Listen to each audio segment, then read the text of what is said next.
my name is TJ Scott. This is my video reaction number 2. I apologize for the light in here. I know it is a little bit dim. I can't seem to figure that out. So diving right into the video, number 1, right from the start, really interested me strictly from the perspective that it was real time, something that's happening around us every single day, something that is constantly in the news, and it's something we can hear about right from the start, something we're able to analyze from our perspective, something that's very relevant in our culture, and an issue that needs to be addressed very clearly. Obviously, this was looked at from a different perspective, a criminologist from what I understand, and a criminologist that was very opinionated. That's kind of what I really enjoyed about the video, is the fact that he was willing to voice his opinion on allegedly a news site. Typically you see news sites siding with one side or the other, and they're not willing to truly voice their opinion because they're worried about how they may be viewed by the public.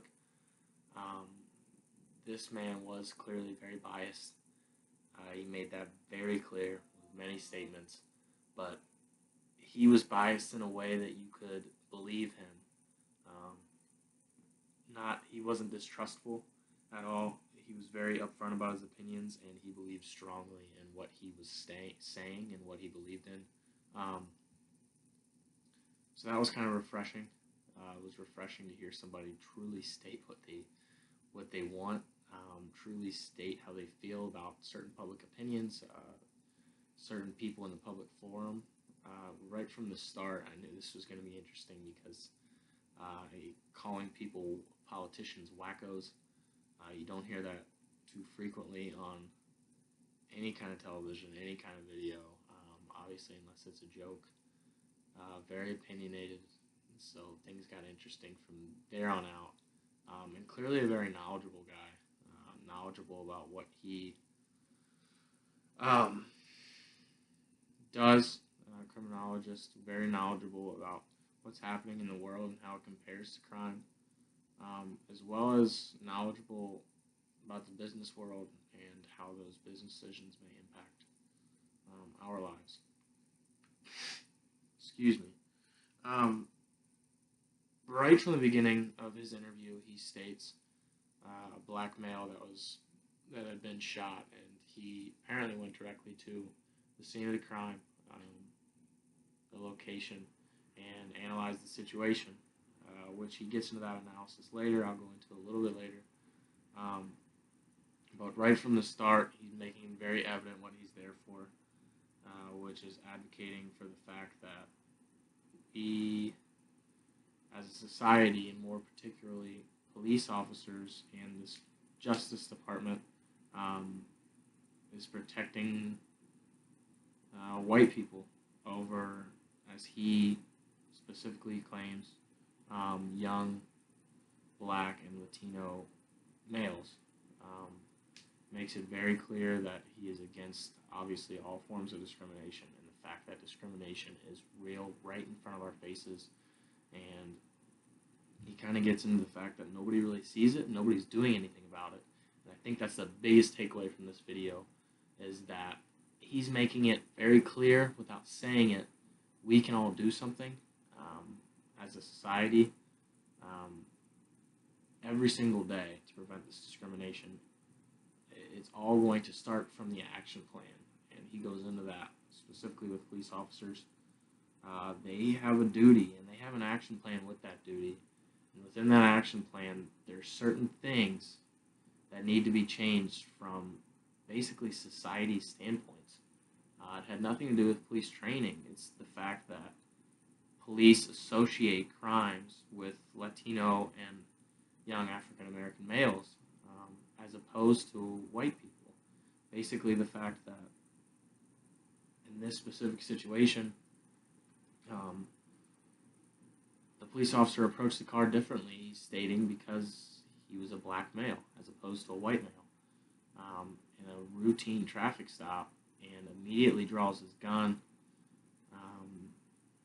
And because the young black male was reaching for his license, different documentation, whatever that may be, he was shot. And I would say 99% of the situations, and I will agree with this as well, 99% of the situations when a white male is being pulled over for something as simple as a taillight being out, number one, they are not going to be asked to put their hands on the wheel, make sure that their hands are present. And number two, when asked to get out their license registration, they're not going to be shot. There's a very slim chance because that's not the plan of action. What this criminologist is referring to is that plan of action changes immediately when it's a young, Latino, or African American male. That is something repulsive to me, but I know how real it is. I think I've stated before in these videos, I'm surprised, not shocked, because obviously we know the society we live in, as blind as we may be to it, or as powerful as you think your voice might be, these situations are all around us, and nobody seems to be doing anything truly about it. I like to think of myself as non-discriminatory. I show no bias. I do my best not to. Obviously, it's easy when you're looking at yourself, evaluating yourself in these situations. You think you are that good person. I believe I am that good person. But what am I doing to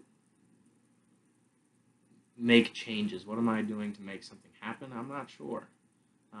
Doing the best I can do as a person to treat everybody fairly, treat everybody equally.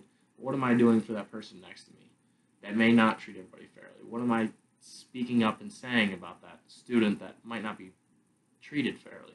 I can't say that I'm really doing anything for those people, unfortunately. And maybe I should, and maybe without saying it, that's what this criminologist is referring to, is we can all stand up and make a change.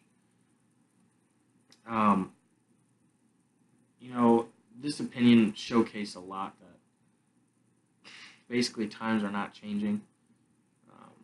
And in certain lights, they may not be changing, but living in the society we live in, and being essentially a millennial, kind of at the very frontier of being a millennial, I see change. I see change for the better.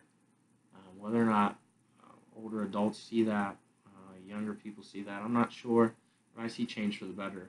And it's relieving and very exciting, especially around college campuses. I think people are extremely accepting. Obviously, there's one or two, however you want to say it, bad eggs that may view people as unequal or anything like that. But for the most part, I think there is change coming, and I hope that we can all act on those things. The criminologist, I apologize, I've been calling him the criminologist the whole time. I'm not really sure. I believe his name was Bill. Toward the end of the video, he just one little line. We are creating this culture around us, is what he stated, which is so true, so evident that the people like me may say, "Oh, this is so terrible that this happened," but what did I do to prevent it? And what did I do to make that happen?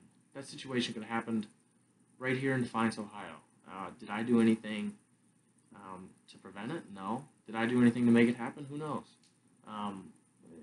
Discrimination is all around us, and it's going to take one person at a time to stop with the discriminatory actions, whatever they may be doing, to make these things stop, to make people change their beliefs, to make that police officer treat everybody fairly when that traffic stop, to make that plan of action for the police force completely different. And no matter who they're pulling over, no matter what the situation is, everybody gets treated fairly. Another big thing he touched on, I apologize, I'm running out of time here, was white-collar crime compared to blue-collar crime. This was a big subject that he touched on throughout the whole video. Kept going back and forth to it. Basically, that white-collar crime is not reported, and oftentimes it's killing tens of thousands of people more than blue-collar crime is. White-collar crime, he mentions Volkswagen with their fraud scandal, airbags, construction sites. And I think that's interesting that when you think of crime, when you're talking about a crime-ridden city, for example, I'm from Cincinnati. You think of Over the Rhine in that situation, which has a lot of blue-collar crime. But what's going on in downtown Cincinnati that people may not be talking about? The white-collar crime that's happening in downtown Cincinnati in those big offices overlooking Great American Ballpark. Who knows what's happening up there? And chances are that's affecting our nation a lot greater than the young man that was just pulled over for marijuana on the street in OTR, over the Rhine, pardon me. I'm not really sure why we don't analyze those things differently than we do today. I think it's something that needs to be touched on. Thank you.